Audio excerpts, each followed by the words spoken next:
Prince William has just shattered 70 years of royal protocol to defend his father in the most dramatic intervention modern Britain has ever witnessed. What he said about Keir Starmer left the Prime Minister frozen in absolute silence. And what happened next could trigger the biggest constitutional crisis since the abdication of Edward VIII.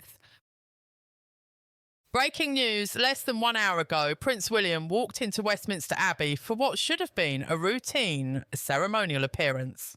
But nothing about what happened was routine. Instead of the rehearsed smiles and polite handshakes everyone expected, William delivered 12 devastating words that changed everything. My father's wisdom and dedication to this nation require no defence from any politician.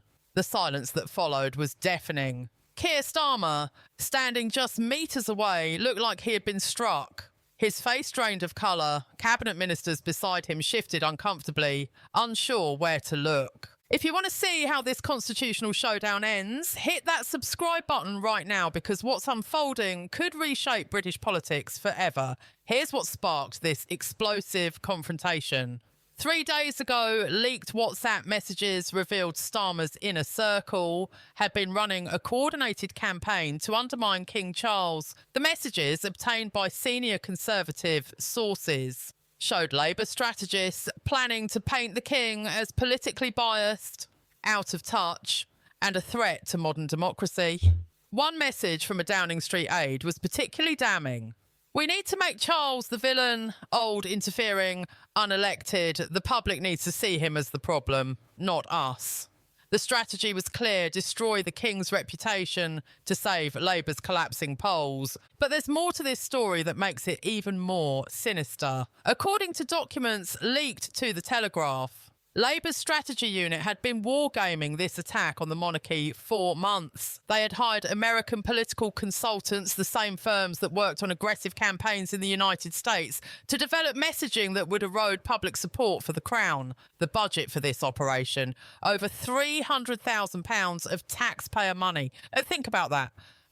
While British families struggle with energy bills and food costs, Starmer's government was spending your money to attack the King. But Prince William wasn't having it. The Prince of Wales, normally disciplined about staying above political warfare, made a decision that palace insiders describe as unprecedented. He would break royal protocol, he would speak out, and he would do it in the most public way possible, standing in Westminster Abbey with the entire political establishment watching. Sources close to William reveal he spent 2 full days crafting his response with constitutional experts and senior advisors. Princess Catherine was reportedly his strongest supporter, telling him, "Your father needs you. Britain needs you. If not now, then when?" That conversation, shared by a family friend who spoke on condition of anonymity, shows the depth of emotion behind William's decision. This wasn't a rash move. This was calculated, considered, and devastating. His exact words were chilling in their restraint, but devastating in their impact. For centuries, the Crown has served this nation with dignity, wisdom, and unwavering dedication. My father has devoted his entire life to the people of Britain, to our environment, to our communities, to everything that makes this country great. His wisdom and dedication to this nation require no defence from any politician. The emphasis on that final word, politician, cut through the Abbey like a sword. Everyone understood the target. Everyone knew who William was talking about, but the response was swift and devastating. Within minutes, social media exploded. Twitter, Instagram, TikTok, every platform erupted with the hashtag #defend the Crown shooting to #1 globally in under 20 minutes. Video clips of William's statement racked up millions of views before Starmer's team could even draft a response. But here's where the optics became absolutely catastrophic for the Prime Minister. As William spoke, cameras caught Starmer's reaction. The man who just days ago had attacked the monarchy with such venom now stood completely silent. Not defiant, not angry, just shocked, frozen. He looked like a schoolboy caught red-handed by the headmaster.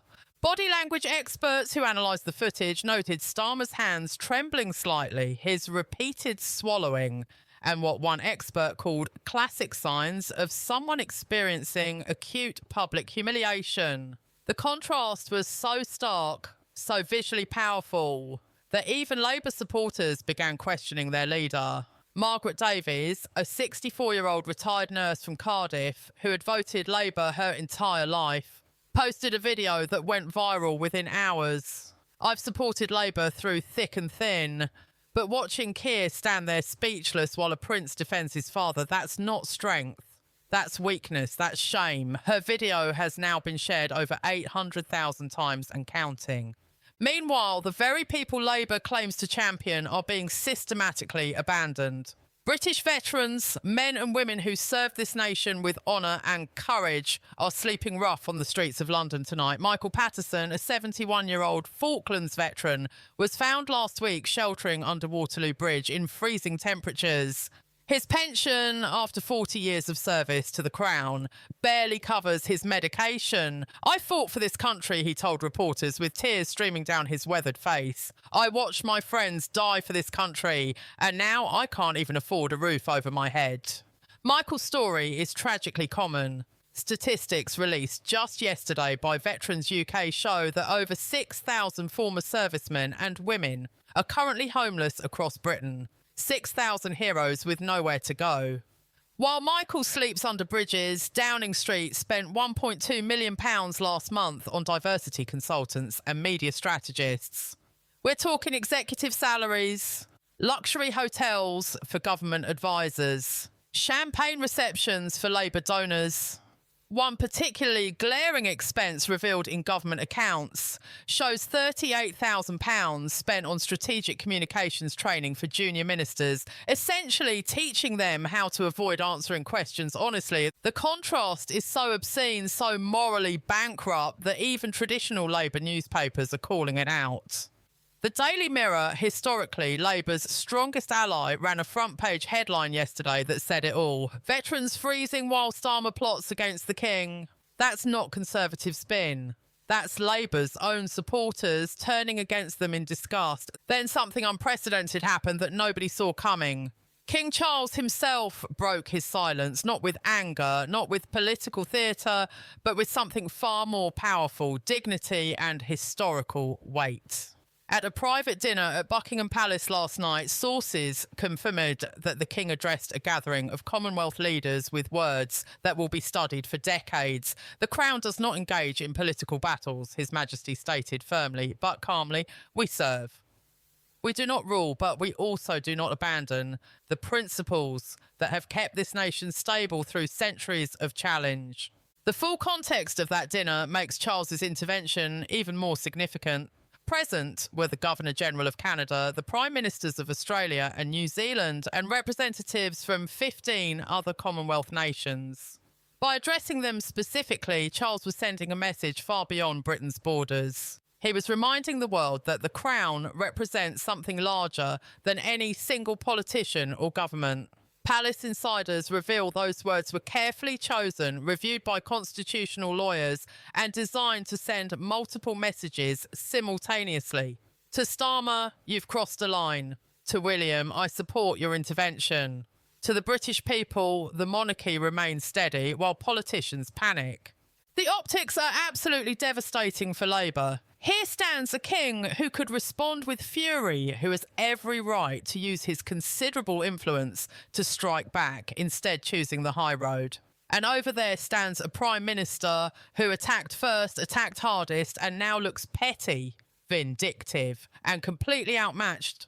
But wait, there's another layer to this that makes Labour's position even more precarious. Behind the scenes, senior members of the House of Lords are preparing what one peer described as a nuclear option.